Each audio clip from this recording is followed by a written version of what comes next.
Bom dia, meus irmãos e minhas irmãs. Hoje, domingo de Páscoa, nós estamos aqui no isolamento ainda. E o que significa Páscoa? A Páscoa, ela provém de uma festa que era feita bem mesmo no tempo, antes mesmo dos judeus na Palestina.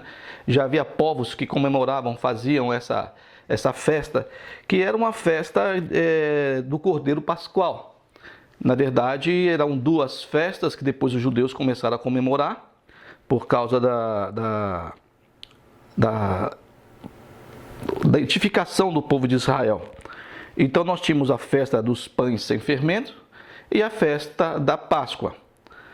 O que era a festa da Páscoa e do fermento? Comia-se o pão sem fermento e fazia-se um holocausto a um cordeiro pascual, que era, na verdade, desenvolvido na época da primavera, durante o mês de Nissan, que é o meio de março, abril, metade de meados de março e meados de abril. Então era entre março e abril que comemorava-se então a festa da Páscoa. Isso alguns povos da terra, como tem hoje também vários povos da terra que comemoram a Páscoa, cada um diferente.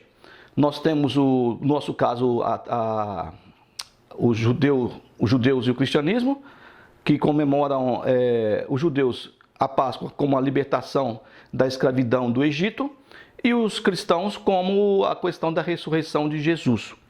Nós temos, no islamismo, nós não temos a Páscoa, mas temos daqui para o final do mês, o mês de Ramadã, de jejum, que é uma grande festa deles. E nós temos também a igreja ortodoxa do Oriente, que também comemora a Páscoa.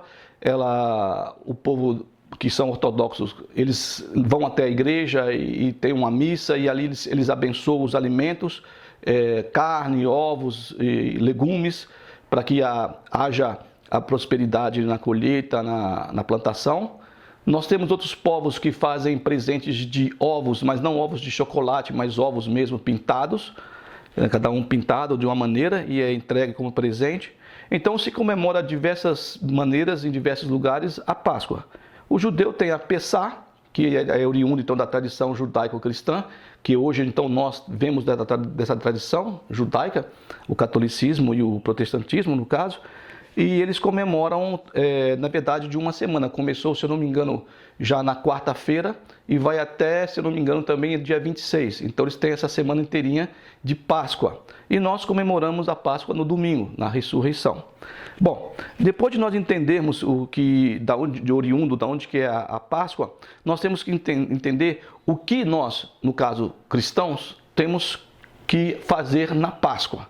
Qual é a nossa atitude na Páscoa? Os judeus têm todo um ritual, né, para comemorar a Páscoa, com vários tipos de comida, relembrando a libertação da escravidão do Egito. Eles têm as suas ervas amargas, têm água com sal, eles têm lá os seus bolos de mel com cereais, e eles então vão comemorar, relembrando a libertação da escravidão do Egito. Bom, nós, no Ocidente aqui no caso, nós cristãos, nós temos essa questão do ovo de Páscoa de chocolate, simbolizando o nascimento, porque o ovo é nascimento, e tem o coelho da Páscoa, que é a fertilidade. Se nós olharmos dessa maneira, nós não estamos fazendo aquilo que nós deveríamos fazer, que é a lembrança e é a crença, a fé, do que foi realmente a Páscoa para nós, que é a ressurreição de Jesus Cristo. Jesus foi crucificado na sexta-feira, na verdade ele foi preso na quinta-feira, ele foi depois julgado e ele foi crucificado, ele morre na sexta-feira, passa-se o sábado e ele ressuscita no domingo. O que nós temos então que aprender com isso? No capítulo 27, no versículo 22 de Mateus, Jesus está em julgamento perante Pilatos, né? E Pilatos percebe que Jesus não era culpado, mas que Jesus ele tinha sido acusado injustamente. E o Pilatos então pergunta para o povo. O que ele pergunta para o povo? Ele vai colocar, era um dia de festa, era um dia de Páscoa, ele vai colocar um assassino, um homem que tinha matado um rebelde, que matou, que era Barrabás, e ele coloca Jesus. Então ele pede para que o povo escolha quem deveria ser liberto. E o povo escolhe a Barrabás. Né? E antes do capítulo, versículo 22 que a gente vai ler, tem o versículo 23, que Pilatos pergunta para o povo, porque quando o povo escolhe Barrabás, ele pergunta, mas que mal ele fez? Ou seja, que mal Jesus fez? E o povo responde para Barrabás, que ele seja crucificado. Né? É interessante porque esse povo que está pedindo a crucificação de Jesus, há uma semana antes, no domingo de Ramos, nós chamamos domingo de Ramos, principalmente do catolicismo, esse povo, eles estavam louvando a Jesus e bendizendo a Deus pela vida de Jesus, que é a entrada de Jesus triunfal em Jerusalém. E esse povo com palmas, com ramos, roupas, colocam diante do jumentinho de Jesus, que Jesus entrava triunfalmente em Jerusalém e era aclamado, bendito aquele que vem em nome do Senhor. Ou seja, esse mesmo povo que estavam aclamando Jesus há um domingo atrás, eles estavam agora querendo a crucificação de Jesus.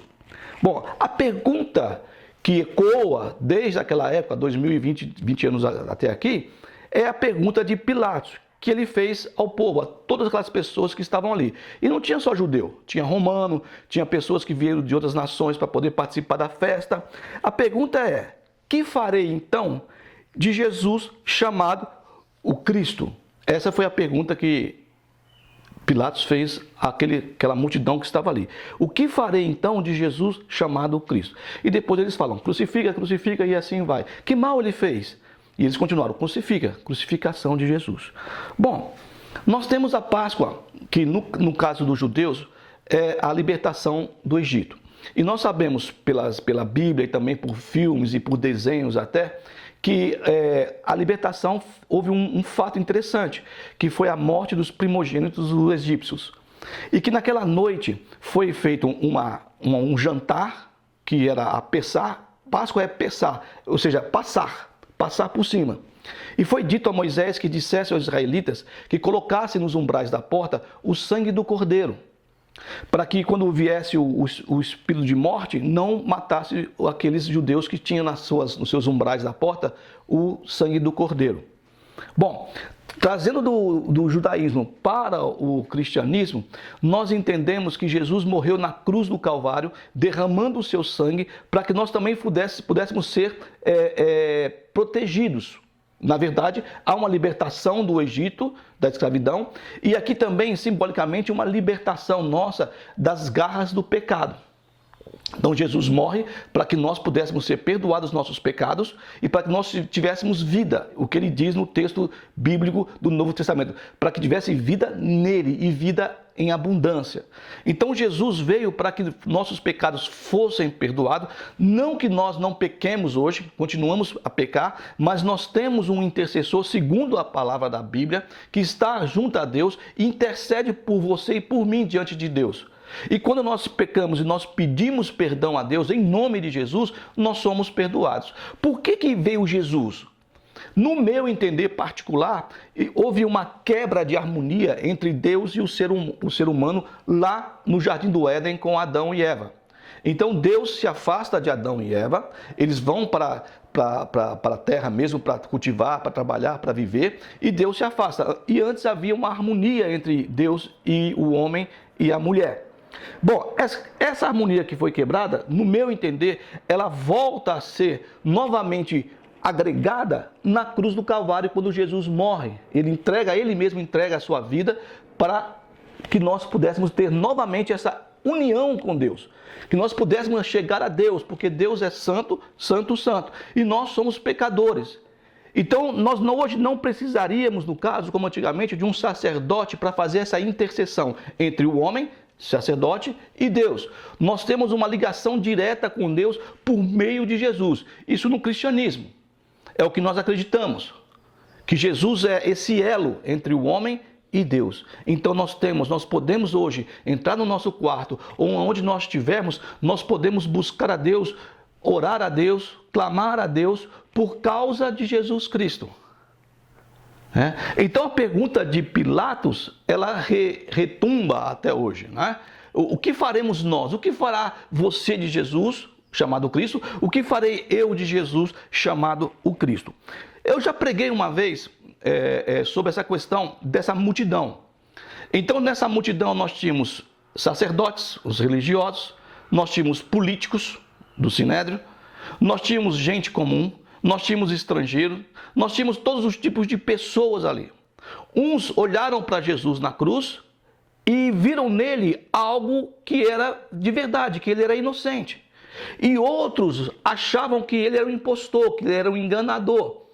E esses que achavam que ele era um enganador, e muitos deles, os sacerdócios, no caso os sacerdotes e também os políticos que queriam que Jesus morresse por causa do medo de Roma que tinha, de uma revolução dos judeus por causa de Jesus, e Roma talvez viesse e esmagaria essa revolução, eles então queriam Jesus morto.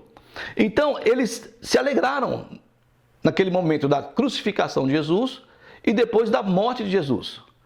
Ficaram felizes. Ali nós tínhamos os fariseus, os saduceus, herodianos, os doutores das leis, os escribas e os políticos também.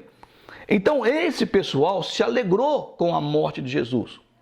O que eles fizeram então de Jesus chamado Cristo? Que era o Messias que eles mesmos esperavam, que eles mesmos desejavam, o Messias que viria libertar Israel. E o Messias estava diante deles e eles os rejeitaram. Não quiseram saber de Jesus. Enquanto houve um grupo de pessoas que realmente acreditaram que Jesus era o Messias e acreditaram que ele era inocente.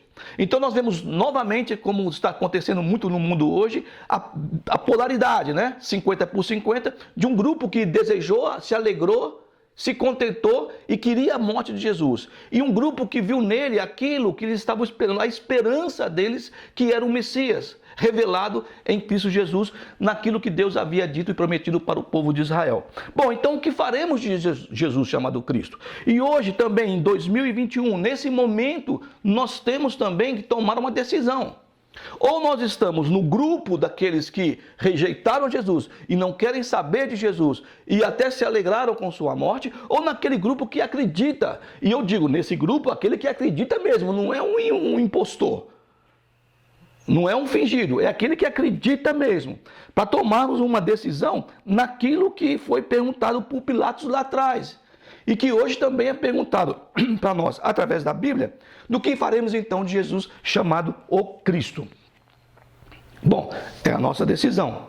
A Páscoa então em si, ela não é para nós cristãos nem a saída do Egito, realidade do Egito mesmo, para a terra da Palestina, mas é, olhando para isso, a libertação que nos foi dada em Cristo Jesus pelo seu sangue, para que nós pudéssemos ser livres do pecado, do erro, do engano. Para mim, o que é pecado seria você estar caminhando no caminho errado e você retornar, fazer essa mudança, essa volta e voltar e olhar para Deus e ver o que Ele deseja para você e você então cumprir, não por obrigação, nem porque você vai receber nada dele, mas por amor a Ele, pelo que Ele fez por você. Quando nós estamos hoje isolados, cada um na sua casa, aqueles que têm casa, infelizmente tem pessoas que não têm a sua casa, aqueles que têm famílias, tem pessoas que não têm famílias, aquele que está junto com alguém, quando tem pessoas que não têm ninguém, que são solitárias sozinhas. Nós sabemos que tem crianças em orfanatos, em creches, velhos senhores idosos em asilos, pessoas prisioneiras, pessoas que estão sendo sequestradas, pessoas nos campos de refugiados que estão sofrendo. A expectativa, a esperança, como eu já disse semana passada, não é no homem. A expectativa, a esperança é em Deus, sabendo que o que Ele fez por meio de Jesus por cada um de nós. E cada um de nós, no caso agora isolado, independente, somos cada um com Deus. Sou eu e Deus. Não sou eu e minha esposa e meus filhos e Deus. Sou eu e Deus, é minha esposa e Deus, o meu filho e Deus, o meu outro filho em Deus. Então, qual é a atitude, qual é a decisão que você vai tomar em relação a Jesus? Quando Maria e algumas mulheres no capítulo 24 de Lucas vão até o local que Jesus tinha sido enterrado, existe lá um mensageiro de Deus, que as pessoas chamam de anjo, é um mensageiro. E ele pergunta para aquelas mulheres: por que buscais entre os mortos aquele que vive? Jesus não estava mais enterrado. Jesus era ressurreto. O que era ser ressurreto? Ele estava vivo, ele ressuscitou, ele saiu da cova. E ele se apresentou depois aos seus discípulos, ele subiu ao céu. E Paulo fala que se nós não crermos na ressurreição de Jesus, é vã a nossa fé. E nós que somos cristãos, acreditamos naquilo que a Bíblia diz, escreve e fala, de que Jesus voltará. A ressurreição de Jesus, ele ressuscita, a cova está vazia e você então agora tem acesso direto a Deus, não precisa de sacerdote, não precisa de pastor, não precisa de bispo, de apóstolo, você só precisa crer que Jesus é essa ligação do homem com Deus direto. E você entender isso, e você então perceber e saber que ele está lá e ele vai voltar. Não é por causa dele, é por causa de você. É por minha causa que ele vai voltar. Então, por que buscais entre os mortos aquele que vive? Ele ressuscitou, ele vive. E ele é presente. Por mais que você possa estar sozinho, isolado, ele é presente. E essa expectativa, essa esperança vai também nos levar à libertação, assim como hoje é comemorado pelos judeus também, a libertação da escravidão do Egito. Ele morreu, derramou o sangue dele. Ele sofreu para que nós pudéssemos ter vida. Ele ressuscitou. Então, a Páscoa não é coelhinho de Páscoa. A Páscoa não é ovo de Páscoa. A Páscoa é liberdade, você é livre. A Páscoa é perdão. A Páscoa é ressurreição da sua vida de erros, de enganos, como as pessoas falam que é pecado, para uma vida diferente, uma vida de expectativa, de esperança, de alegria, de certeza, de confiança de que você é amado. Porque ele não fez isso sem sentido. Ele fez tudo isso por você e por mim porque ele ama. Apesar de nós sermos o que somos. Apesar de nós rejeitarmos a Deus. Apesar de nós rejeitarmos a Jesus. Apesar de nós não queremos andar com ele, de estar com ele. Ele continua nos amando. E Deus ama o mundo inteiro. Ele ama cada pessoa que existe nesse mundo. Ele não só ama cristão. Ele ama todos. A todos aqueles que querem ter um relacionamento com ele. É a Pessá, que é o passar dos judeus, que é a nossa Páscoa, é essa passagem de nós compreendermos, entendermos que nós somos amados, que nós somos bem-quistos, que nós somos desejados por alguém. E esse amor de Cristo, de Deus, ele não é um amor egoísta, como é o amor do ser humano. Ele não exige que você o aceite. Ele faz esse sol maravilhoso de hoje nascer sobre aqueles que o amam e aqueles que o odeiam a Deus. Sobre aquele que crê e aquele que é ateu. Ele faz o mesmo sol sobre todos. Ele não faz acepção de pessoas. Então, o que faremos de Jesus chamado Cristo? Vamos fazer que nem eles fizeram? Se alegrando, cada um tocando no outro, tá vendo? Ele não é o Messias, por que ele não sai? Que alegria, vamos comemorar, vamos fazer churrasco. Ele procurou isso, não falou que fazia isso, fazia aquilo. Onde ele está agora? E disseram para Jesus, ainda para ele, o seguinte: se você descer da cruz agora, nós vamos acreditar. Aí seria fácil. Sabe o que Jesus respondeu para eles? Dizendo assim: Pai, perdoa-os porque não sabem o que fazem. Todos aqueles que vão rejeitar Jesus, que vão zombar de que isso não é história da carochinha, que não vão querer saber, ele está dizendo para o Pai: perdoa porque não sabe o que fazem. Então hoje nós temos essa pergunta para nós, que ecoa nos nossos ouvidos: que fará você de Jesus chamado Cristo? E também temos uma sentença de esperança, de alegria. É aquilo que o mensageiro falou: por que você está buscando entre os mortos aquele que vive? Então nós temos a nossa Páscoa é a libertação nossa do pecado. A nossa Páscoa é nós entendemos quem foi Jesus, o que Ele fez por nós, entendemos o sacrifício que foi feito, o sangue que foi derramado, como foi também colocado o sangue na porta dos judeus lá na terra do Egito, para que o anjo da morte não passasse e matasse todo mundo. Nós também temos sobre nós esse sangue. Quem quer? Quem quer? Porque eu também, olha só, quem quer, quer. Quem não quer, não quer. Entendeu? Quem quer? Eu quis. E por isso eu estou aqui. Se você quer, amém. Estamos juntos. Se você não quer, não posso fazer nada. Deus abençoe a sua vida, Deus abençoe a sua casa. Os tempos são difíceis, são maus, terríveis. E eu creio que tudo isso vai passar e que nós possamos ter a consciência de nós podemos ficarmos em casa, de nós podemos ficarmos nesse tempo pensando até, meditando, analisando, e que nós possamos também buscar, não só para nós, mas também por todos os povos da terra, a bênção de Deus. Para que Deus levante a mão sobre todos eles, sobre cada um que vive no planeta Terra, do Polo Norte ao Polo Sul, do Oriente ao Ocidente, que todas as nações, todos os povos, línguas, tribos, raças, possam ser abençoadas. Em nome de Jesus, que tenha um bom domingo e feliz Páscoa para você em Cristo Jesus. Deus abençoe a sua vida.